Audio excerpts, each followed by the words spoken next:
All right, crypto market updates. Looking at Bitcoin, looks like a bit more sell off today. In my opinion, and obviously anything can happen, I don't necessarily know if it's likely if we'll see a strong bounce until January, until we finish December. And the reason why I'm saying that is because pretty much anyone who's in crypto who's talking to their accountants are probably being told to sell their bags to tax harvest and so on and so forth. There's a lot of even there's a lot of tax harvesting that happens in December, especially when there are big losses incurred in a bear market. So I'm kind of we only the good news is we only have a few more weeks, maybe 2.5 weeks left of December. And it really depends on where you're at, jurisdiction wise, right? Obviously, that's not the case for every place. We know it's certainly the case for Canada and US. Don't know if it's the case for China, but it very well might be. There's some places that don't have taxes on crypto and are better tax jurisdiction, but I don't think those places are necessarily pushing all the volume, right? Actually, it would be interesting to know what the tax system is like in China. Because I know there's probably a good chunk of selling happening from China. When I looked at Bitcoin and I looked at the markets, because there's a lot of rumors going around how Chinese miners are dumping a lot of their coins. And so I was looking at the top exchanges, and aside from BitMEX, because this doesn't count, this is fictitious leveraged volume on futures. I mean, it's real volume, but it's not real Bitcoin being traded, right? Most of these exchanges are actually Chinese exchanges, where you're seeing the majority of volume coming from. So that's interesting to note, right? And some of these I've never even heard of before. So, and then a big Korean exchange right here. So as far as fundamentals of the industry are concerned, the fundamentals of Bitcoin and crypto have not changed, but there needed to be a cleansing, right? This is what the bear trend is what we're seeing. And a part of this cleansing is, unfortunately, the entire crypto community kind of eating each other alive. I mean, there's a lot of stuff coming out about scammy ICOs and this and that. And obviously this is the nature of a bear trend that doesn't really bode well for market sentiment or for our public image for crypto as a whole. But these are the cycles, right? A lot of stuff need to be cleansing. There was a lot of crap, a lot of garbage last year that came about as a result of the bull trend. A lot of that's being washed away. We're hitting the reset button, right? Just like a strong winter can, we don't have as many viruses and such and wintry places like Canada versus tropical places, where certain viruses can live and kill you in tropical places because they don't get wiped out with winters every year, right? While, winter season, the bear season wipes out a lot of that stuff, right? So I see it kind of the same. Now, we're definitely at that point in the market that will grate on one's nerves and test one's patience. I actually see this as no different than last December, right? It's like the market just felt like it kept going up and up and up and up and up and up and up. So for anyone who was bearish, this is a real test of one's patience, to have to just kind of sit through and wait for the whole market to crash. And the reason why it tests one's patience and why it can be grating on the nerves is because the entire market sentiment is feeding you the opposite. The entire market sentiment is, gotta buy this, gotta buy that. Oh, this is such a great investment. Oh, this project's so good. Oh, everything's great. Oh my God, 2018 is going to be the biggest bull run ever. so amazing and everyone's so extremely euphoric and happy and everything's a great investment. We're all getting rich and singing kumbaya and everyone loves crypto and even absolute dog shit was pumping.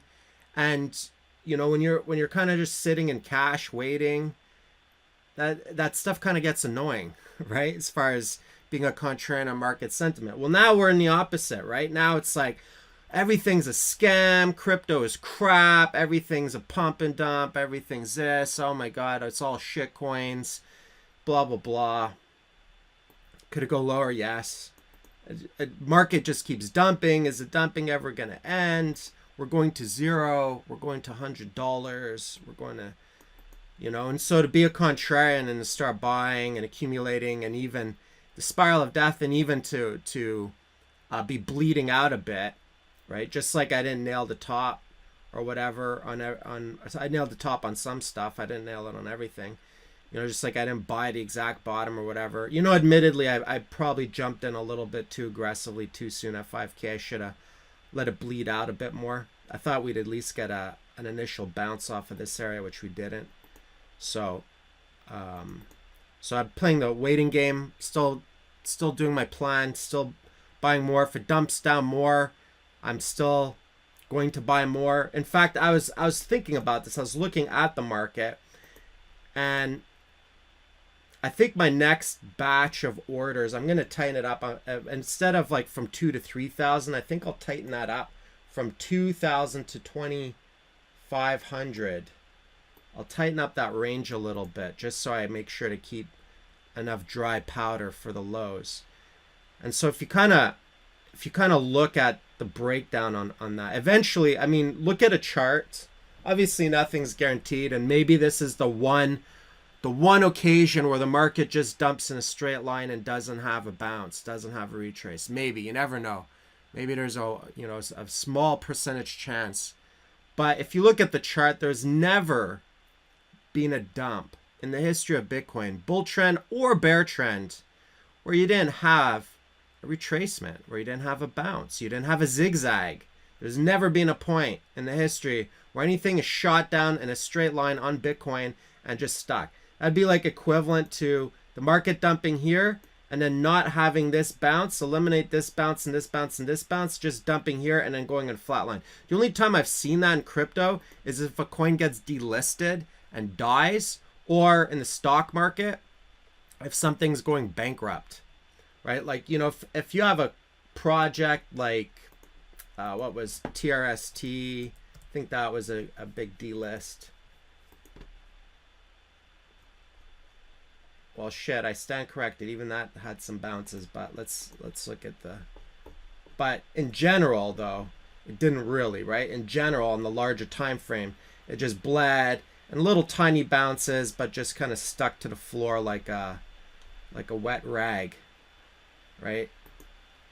I mean, I guess, yeah, no, that's not enough of a bounce for that level of drop. And this is because, got delisted from major exchanges. And that's it. So this can happen in markets. But my point is that we've never seen it happen in the Bitcoin markets, ever. Right? Because the Bitcoin markets aren't getting delisted from exchanges. Right? In fact, they're getting added to New York Stock Exchange and NASDAQ and blah, blah, blah. So they're getting added to even bigger exchanges. And we know everything's correlated to Bitcoin. So if Bitcoin bounces, well, then, we know what happens, right? But is that going to happen in December? Can it go lower? Yes, it can go lower. Might not happen in December. We might have a relief rally in January. I think 2019 is going to be interesting. We do have a lot of bullish news on the horizon. I mean, this is just a theory. I personally think that BACT was delayed for that reason. I don't know if they're trading the market. And this is just a hypothesis, but in my opinion, in a bear market, it doesn't make sense to launch your big FOMO event, your big hype bull event during tax harvesting season when majority of crypto investors and traders are in deep red and probably selling to realize losses to offset taxes and so on and so forth. Doesn't make sense, right? The markets just weren't responding to that news. But finish tax harvesting season, start a new year in 2019, and all of a sudden, now there's some possibility of a little bit of a rally leading up to the event, right? Last year was different.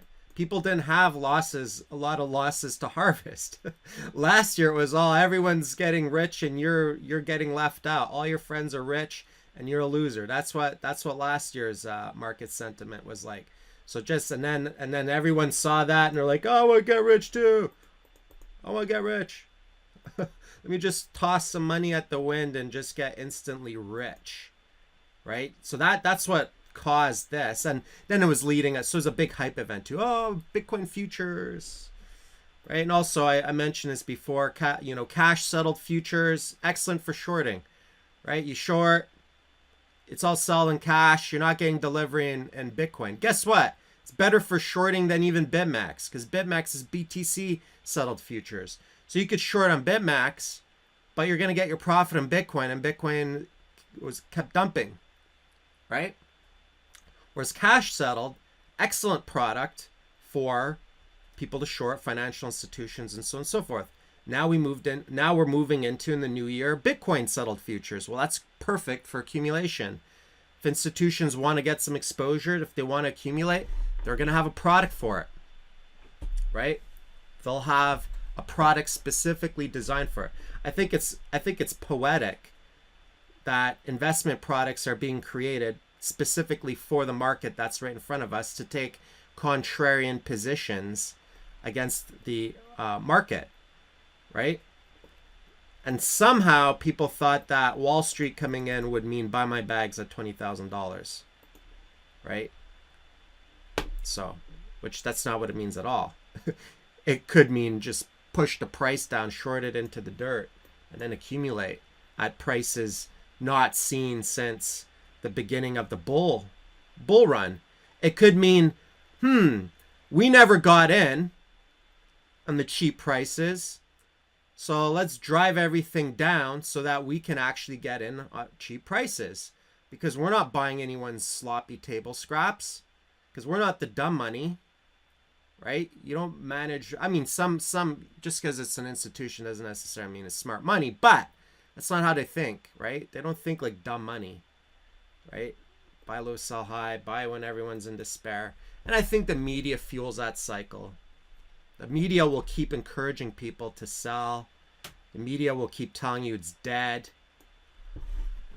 Pay very close attention. I'm actually quite interested. This will be very interesting. In January, when December is done, I'm interested to see if the media is going to start a new media hype cycle. Because as much as we counter trade the media and say, oh, they're always like telling you to buy the top and fighting at the bottom, that's not always the case. There is this in between. It's the case when you have the extremes, but there is this in between from here to here, right? And last year, I did notice a big part of this bull trend was fueled by media hype, right?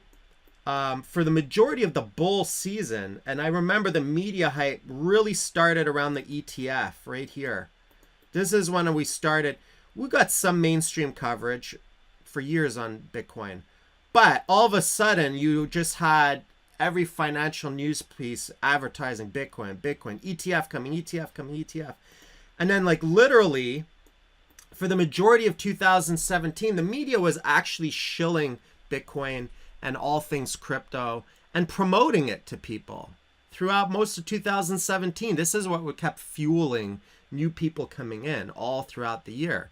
I remember that because I remember thinking, wow, the media, like CNBC suddenly has a crypto chat. Now they're talking crypto. They're talking crypto prices. Bloomberg has Bloomberg Crypto now on Twitter. Now there's Forbes Crypto. This is all shit that was, that we start seeing in 2017.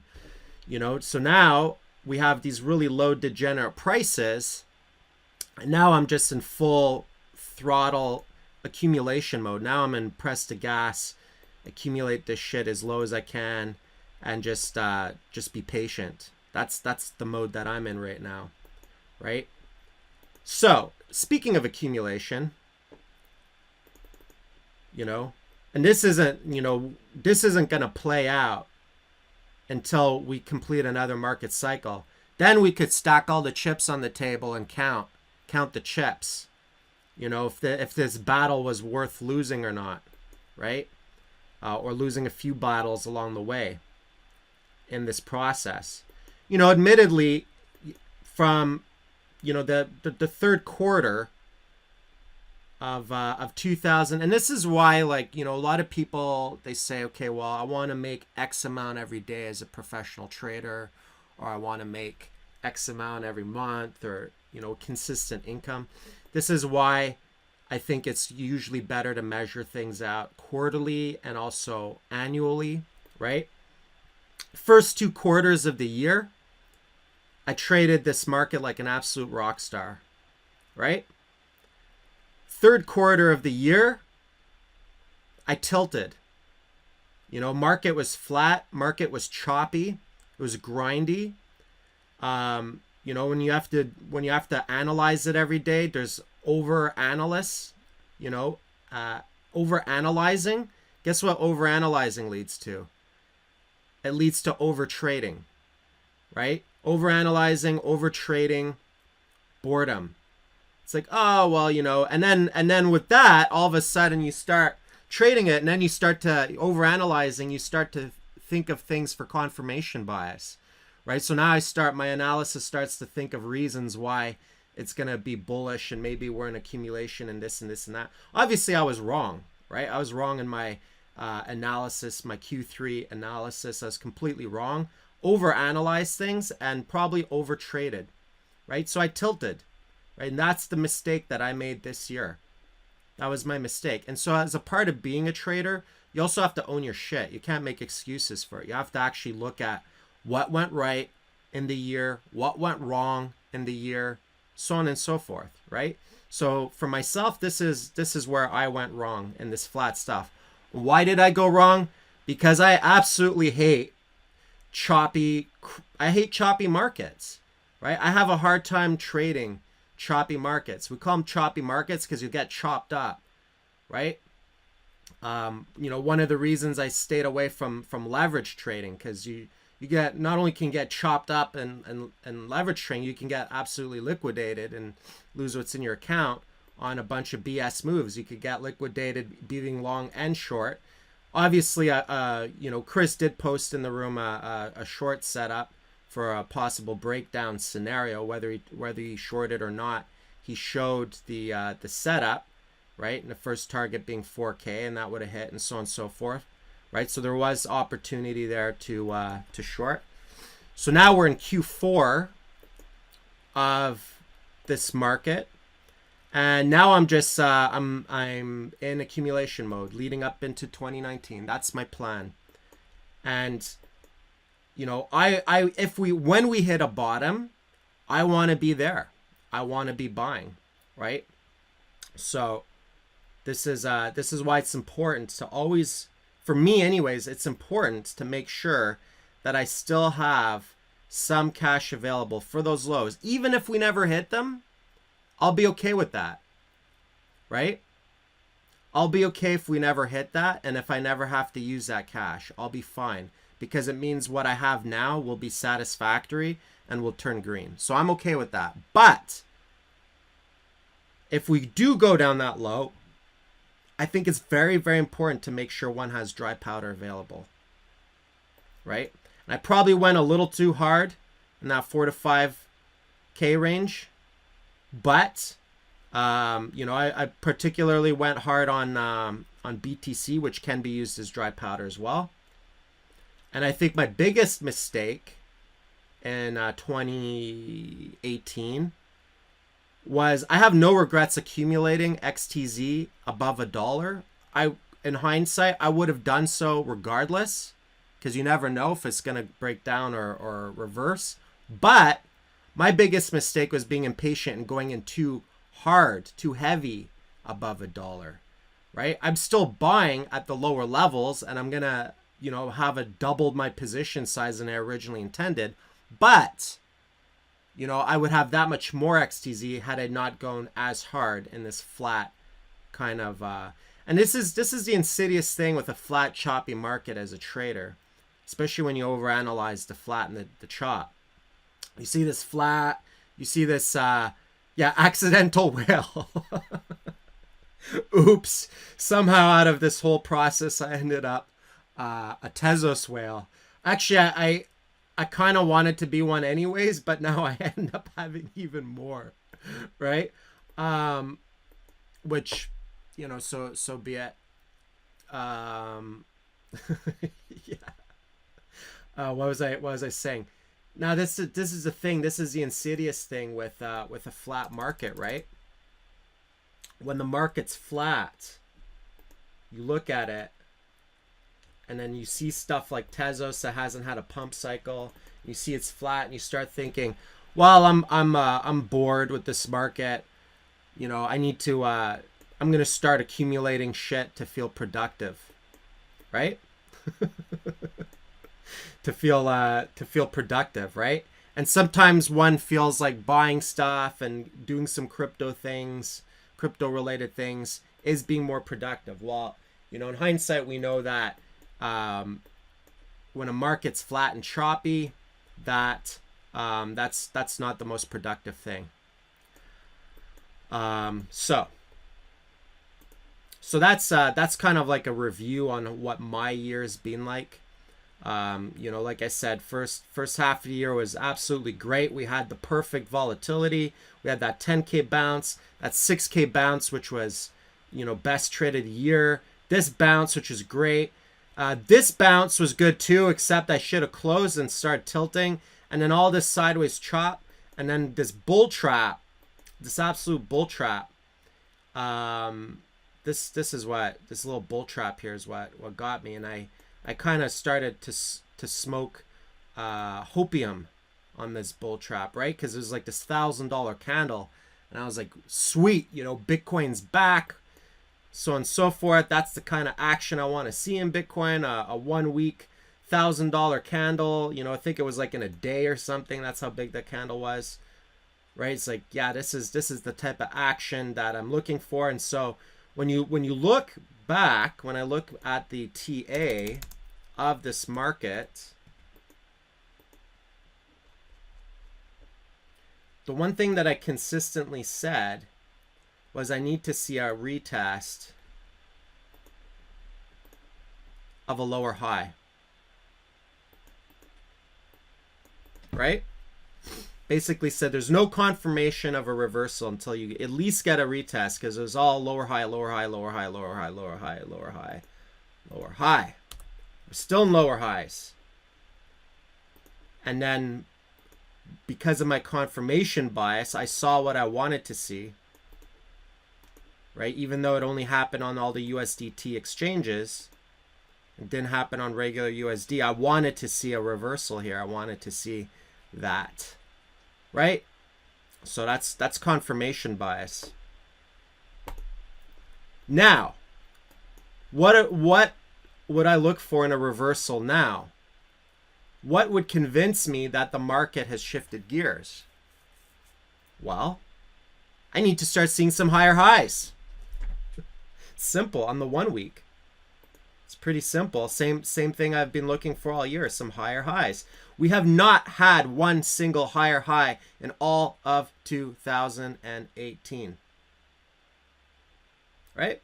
So what would that look like? Who knows where the bottom will be? Let's just say it's here. Let's just pretend this is the bottom. You know what? Okay, so when we bounce, That'll make a lower high because it'll probably hit some resistance somewhere, wherever it hits resistance. Let's say it hits some resistance at 5K. Or let's say it comes all the way up and we have this crazy bounce and tags where prior support was, turns it into resistance. And then let's say, and then it drops again, right? Well, that would be nice for a nice bounce play, but it'll still be a lower high, right? So we don't have a pivot high yet since we dumped. We haven't had a bounce yet. This is not a high. You know, the highs are when you actually get the bounce plays. Those are the highs, the swing highs on the 1 week. That's where you measure the highs. These are all the highs right here. These are the highs right here. These are the highs. This is why I look at the 1 week. You know, the highs, the highs, the highs, and then the lows. We have had moments of higher lows, right? This was a higher low. And we start to slowly creep up with some slow higher lows, but this was a higher low. So one could have mistakenly thought, oh, higher lows, but it's the higher high that's important. So what I would look for confirmation of a reversal, what I need to see to be convinced that we're now in a bull trend, and whether this happens in 2019 or 2020 or whenever the hell it happens, I don't care at this point. I'm sticking with my plan. Give me dirt cheap crypto. If everyone wants to sell it on fire sale and they don't want their bags anymore, I will be there to buy the bags. I will be there to dumpster dive. Some Daniel type, the devil whispers in the ear, today is a shorter update. Yeah, I prefaced by saying a shorter update, but suddenly I'm on a roll for my rant here. You know, a lot of times when I start these, I don't even know what I might have an idea what I'm gonna talk about, and then it just starts flowing through. I just start talking about some stuff and then get very passionate about what I'm talking about. So it takes a little bit longer. But this is what I'm looking for. This to me would be confirmation. Higher highs, higher lows, right? We come up above, we come here, we hit resistance, we have another big sell-off, we come back up to this level. Guess what? Higher highs, boom. We golden, right? Check out 2000, but we might have to have a accumulation period. I did say that in accumulation period, you would have equal highs. Well, look what we had all 2015. We had equal highs, right? Equal highs and equal lows. We had a range. It's called a range. A range was established.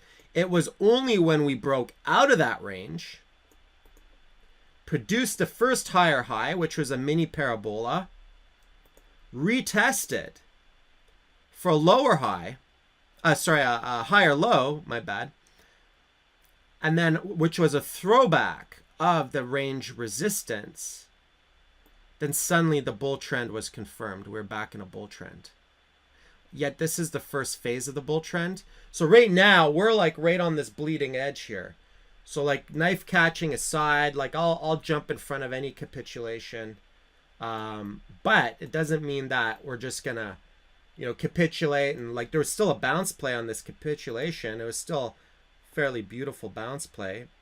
Bitcoin still bounced 84%,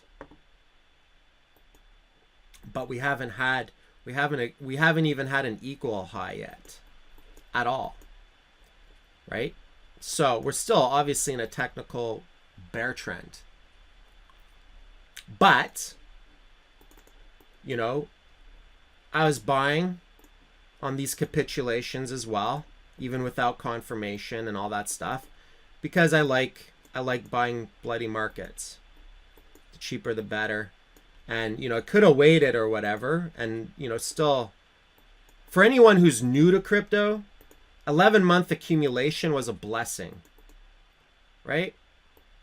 I didn't have, when we started this accumulation, I didn't have all the money that I was like all in on Bitcoin, but I didn't have as much money as I would have in that year. I had to trade and I had to make more money to get more Bitcoin. And it just gave me more time to accumulate and do that. Right. And so it's a blessing, because if it just V bottomed and came straight up like that, then guess what? I wouldn't have made as much money on this cycle. I wouldn't have had as many Bitcoin. Right. So it's a blessing. There's always a silver lining in everything.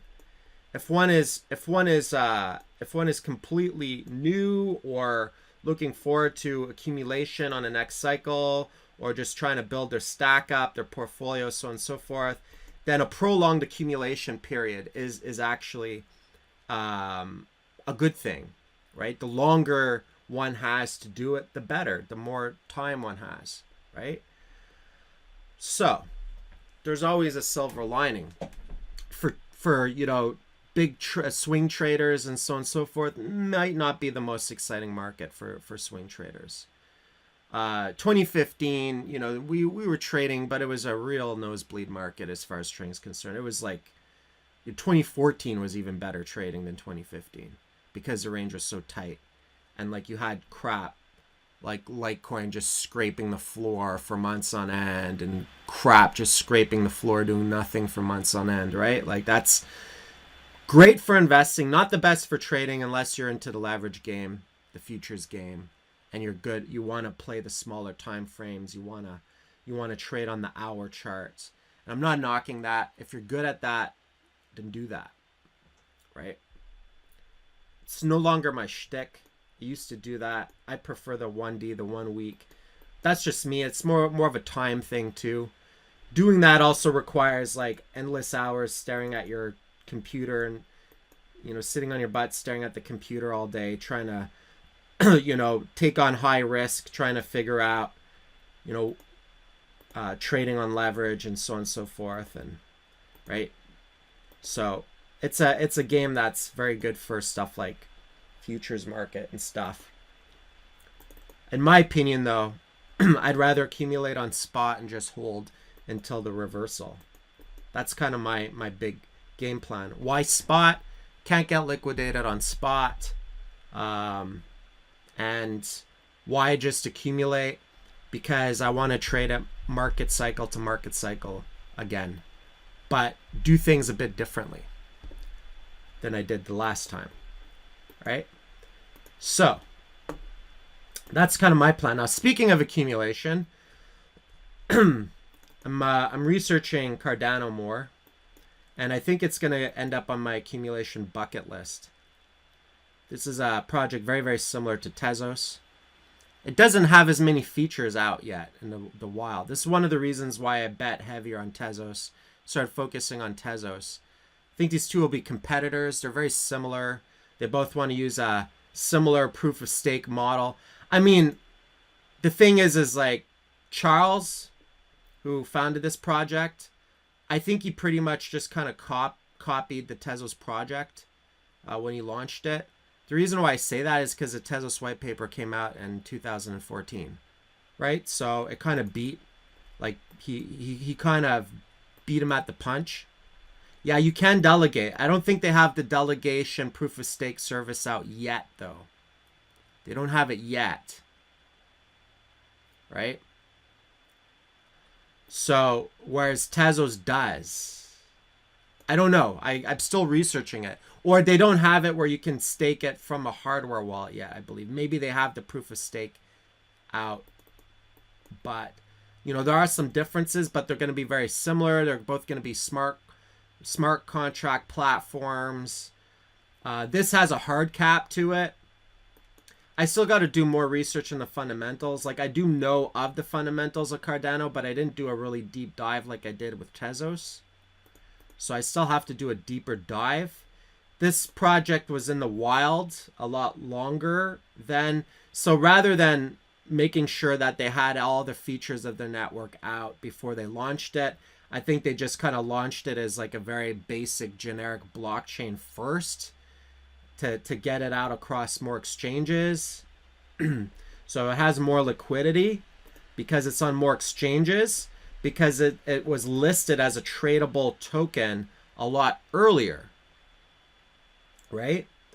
It started, you know, it got listed in October 2017, whereas like Tezos only really got listed fall of 2018, and the futures contracts that were available for Tezos don't really count. That's not a real market with real supply and real coins that people can sell from their ICO and all that stuff. So that was just like speculating on, when it launches, is it going to be higher price than it is now, right? So it was kind of synthetic. It was a synthetic market, so I don't really count that market, right? A true price discovery only happens when you have real supply, real ICO participants dumping and all that kind of stuff, real features, all that stuff. Charlton's saying they're on a slow path as they want everything to go through scientific process and have everything peer reviewed, which is why they're partnering with so many universities and governments, working with a lot of African nations. Yeah, and for that reason, I actually think the fundamentals are probably pretty solid, right? Slow growth, methodical process and launching. These are all good things. Apparently they have verification, like code verification processes similar to Tezos. They're both very similar in nature, except different. The main difference is that Tezos actually has more features out in the wild now than Cardano. Even though Cardano started trading first, they have less features than Tezos. From what I've seen right now. They might even have less nodes right now. So it's still kind of, even though you can trade and transfer tokens or coins live in the wild, I still think it's still kind of in vaporware process yet. It doesn't have all its features yet. Whereas, and they also want to do on-chain governance and all that kind of stuff. And so it's good enough project. I'm gonna dive more into the fundamentals and probably start accumulating, right? Accumulating. So this is another one that I think will be interesting. Now, my Cardano position will not be as big as my Tezos position. I went a bit aggressive on the Tezos. I will have a nice sized position though. I might even liquidate some of the other crappier positions that I had that I started buying into early and consolidate it into a few solid projects, Cardano being another one. On a fundamental note, so we know in a technical note, everything's correlated to Bitcoin.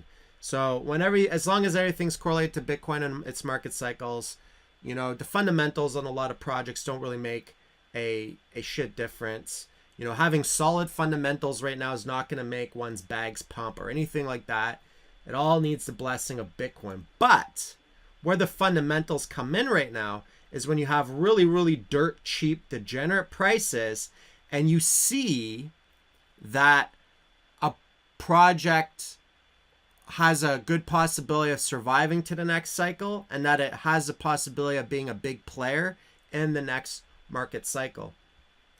I personally think, as a part of a diverse crypto portfolio, one of the reasons why I'm going a bit heavier on these proof of stake coins is I think it's a good hedge for my proof of work Bitcoin investment, right? If you're gonna go heavy on proof of work coins, then Bitcoin is obviously the top dog, right? It's got the most hashing power, means it's extremely expensive to try to 51% attack it.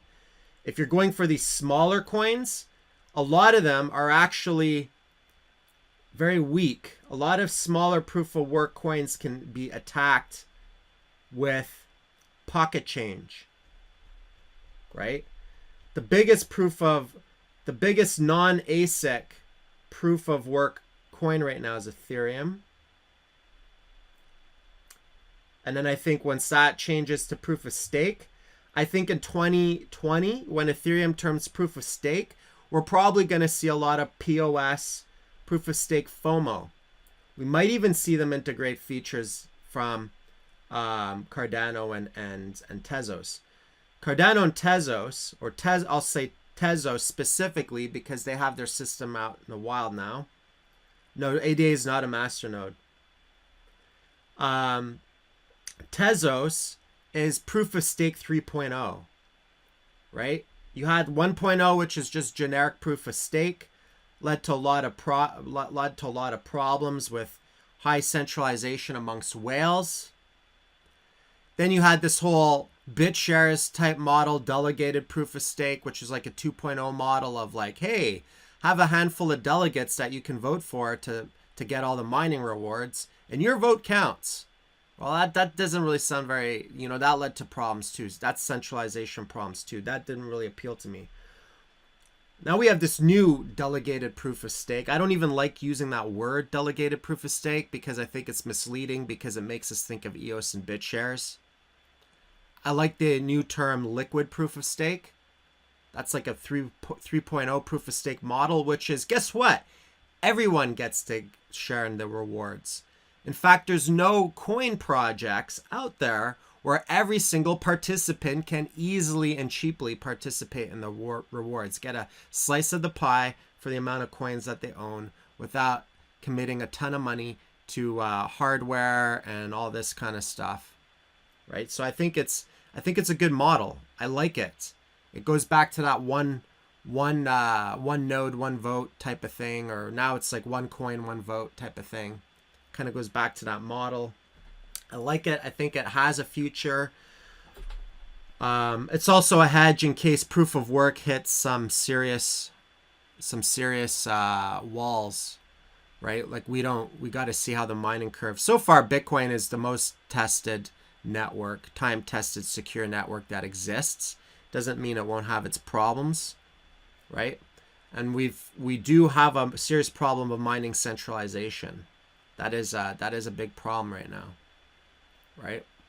So, but in order for liquid proof of stake to really show its truest colors and come to its full fruition, you need a wide distribution of coins. And I think one of the biggest challenges or problems that I see in both the Cardano and Tezos right now, since they are ICOs, is there is a very strong concentration of coins amongst founders and the foundations and so on and so forth, right? That is one of the biggest problems. Ethereum is going to have that exact same problem as well when it goes to proof of stake. The ETH whales who were, rubbing elbows during the ICO and stuff. There'll be some level of centralization there as well. But that level of centralization also, exists in proof of work mining. I think once Ethereum goes to proof of stake, we'll probably see a lot of that hashing power shift over into Zcash, unless, of course, Zuko decides to change things and make that proof of stake too, in which case I'm going to end up owning a crap ton of staking stuff. So we'll see how this all plays out. Any idea how many coins for ETH when it changes? I think it's like 35 or something like that. Originally, they're toying around with the idea of 1,000, but then the price went up too much. So they want to make it more accessible. So I think it's around 35. But I wouldn't be surprised to see in 2020, we've got some pretty major bullish FOMO events in 2020. We have Zcash having, the Bitcoin having, Ethereum turning into proof of stake. We've got a lot of big stuff.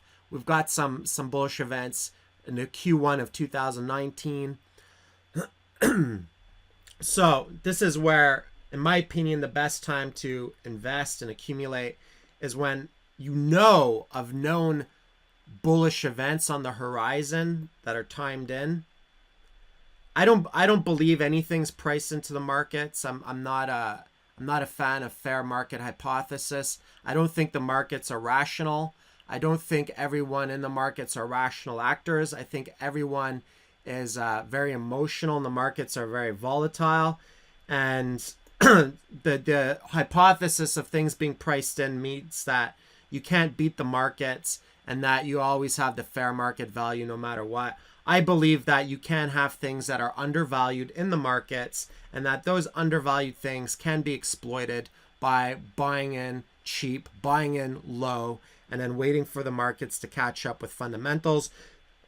Just like I think that the speculation and the price can get ahead of fundamentals, that they could end up looking more, the price could be way more higher than the actual fundamentals of projects and so on and so forth, and the crypto industry as a whole, which is what we saw last December. The price was exaggerated. Nothing was priced in. I don't believe in that hypothesis or that theory. People use that term a lot. People say priced in a lot. I've yet to see any empirical evidence in the markets that anything is priced in. I'll give you an example. I'm just going to finish off with that example. In 2015, I used to hang out a lot on Bitcoin markets subreddit.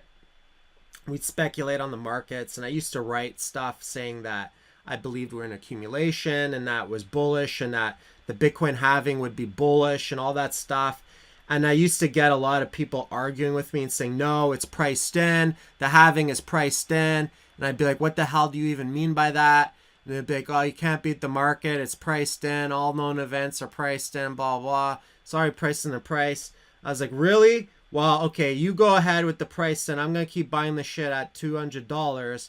And then let's check back come the halving time and see where the price is at. And then tell me if it was priced in, if the markets were efficient. And then let's see what the hell happens after the halving. And then we can go back to 2015 and tell me if it was all priced in or if I was exploiting an inefficient market that was dirt cheap and fundamentals were not properly priced into the market. That's just I'm a trader, right? Anyways, whatever. That's my rant. But I'm open to debate. I'm definitely open to debate. If there may be points in this, I didn't read the fair market hypothesis textbook from university that everyone gets. I didn't read through that book, right? I'm more of a street trader. I just kind of trade the action in the markets and kind of base things on my own experiences and maybe entertain some theories now and again.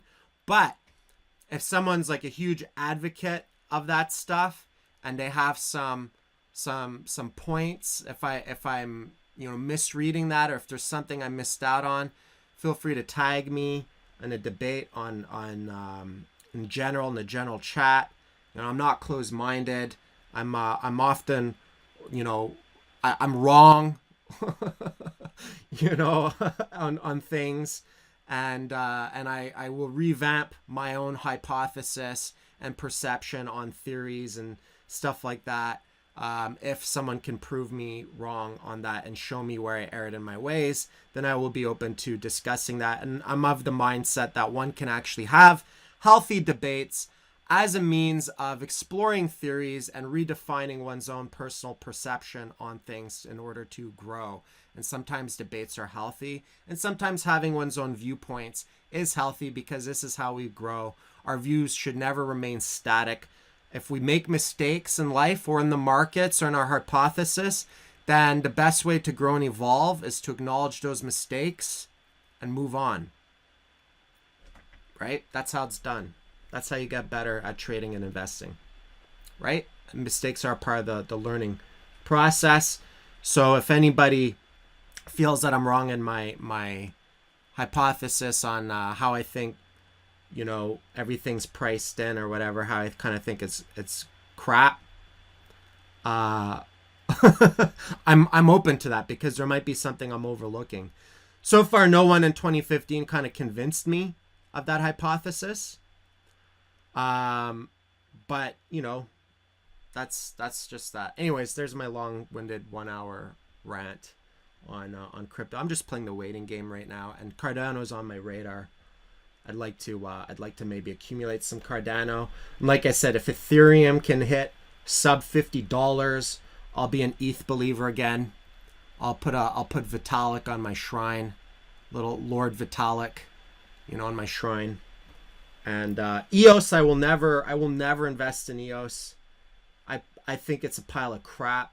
No offense if anyone's really big into EOS. I apologize. I just don't like it. I think it's like communism on the blockchain. And Dash is still too damn expensive for me. I haven't really done a deep dive into IOTA. I heard some kind of shadier things about it being kind of centralized. I heard Neo is pretty centralized with only a handful of nodes.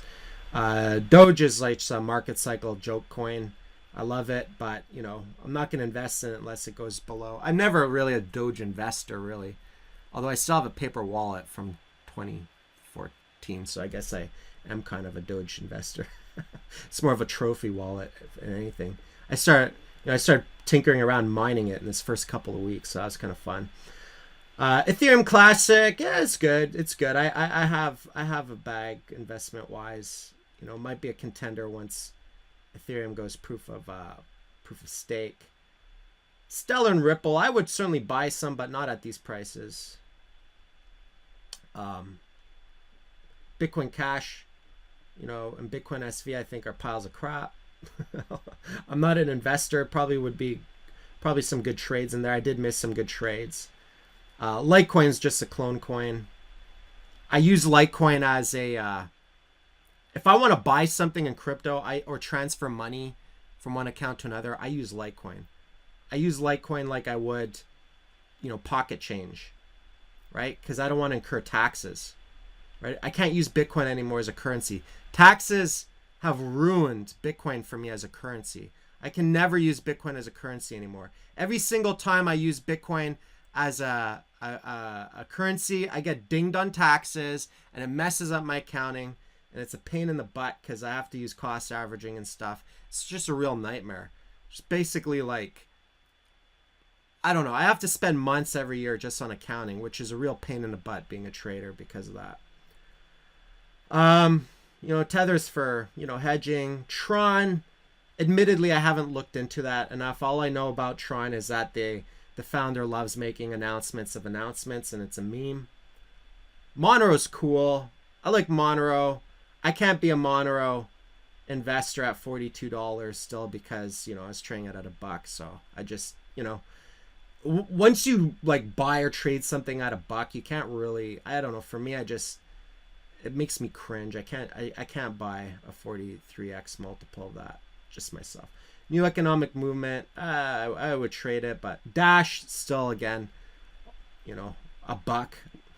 I don't think it's going to go down to those levels, but I'm just not an investor at these levels. Just me, right? And then you can get into the Decree. Oh, sorry, my bad. There's one thing I want to say. Decree. If we can get this, if this bad boy can hit $5, I will buy a bag load of Decree. I like Decree. I think Decree is they also deal with on-chain governance. I think it's a cool project. I missed out on Decree in the last bull run, and I was really entertaining it when it was at $1 or so, and I missed out on it, and then the price just kind of ran away on me, and I didn't really want to buy in any higher than the floor. But if it comes, like, it's kind of looks like it's been doing a full retrace, I don't think it's gonna, I don't necessarily know if it's gonna go down that low, but I'm a true believer if it comes down to $5, right? If it wants to do a full retrace, right, I'm gonna get the Decree neck tattoo. But you know, on the BTC chart, I almost kind of wonder if it's gonna, how many coins are gonna do full retraces, right? So that's a little bit concerning. But if it hits the $5 range or whatever, I would buy some as an investment. I like that project. Then there's a lot of stuff that, you know, there's a lot of dApps. I like Golem. I have some Golem, but it's a dApp. It's very concentrated to that. Investment wise, I want to invest in protocols, not dApps. I think protocols, like, I see more growth in protocols than dApps. The reason why is because, like, not a lot of people, like, it's experimental. We actually, just like startups, we actually don't know how many real world people are going to use dApps.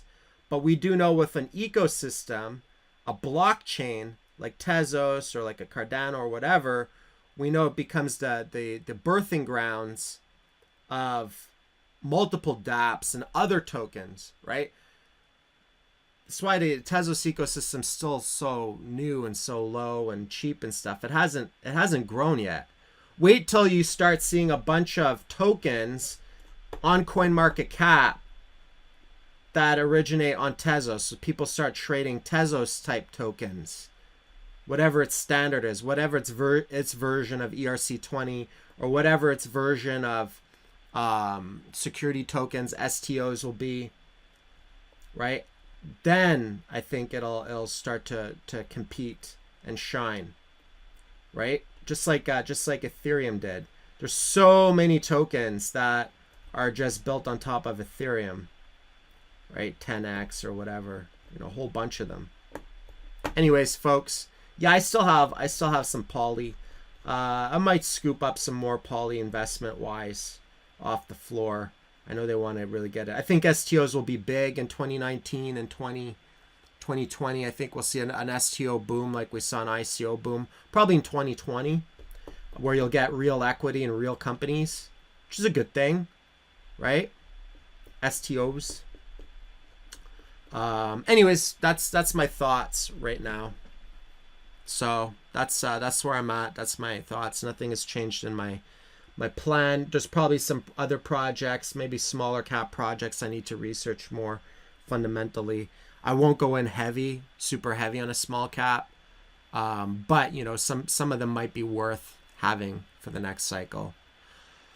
All right, folks, that's it for now. We've gone over an hour. We'll end it there. Take care, folks. Let's see what the rest of the week brings us. If we got more blood, if we get a bounce, but I think we need to get past this tax harvesting season in December before we start to see some bullishness and stuff, and then we can look back and tell stories about the great 2018 capitulation candles. Right? It'll be another notch on the belt, another scar on the arm, another tattoo on the neck. Just another story to tell. Right? We can't lose sight of the bigger picture just because market sentiment's in the gutter and everyone's crying and throwing stones at each other. We gotta stay above that, right? Just like we had to stay above the euphoria last December, we have to stay above the despair and all the crap and FUD that we're seeing right now. It's very popular to FUD right now, right? So we have to stay above that and focus on the bigger picture. Now is the time to focus on all the good things about crypto. Last December was not the time. Last December is a time to be cynical and hate crypto. Now is the time to start loving crypto again, to start having vision of the future of crypto, right? Just do the opposite of the markets. Even if you don't nail exact tops and bottoms, if one does the opposite of the markets, when you have extreme inefficiencies, overall, generally, I think one can do fairly well in the greater scheme of things if one takes that approach. All right, folks, take care. Cheers.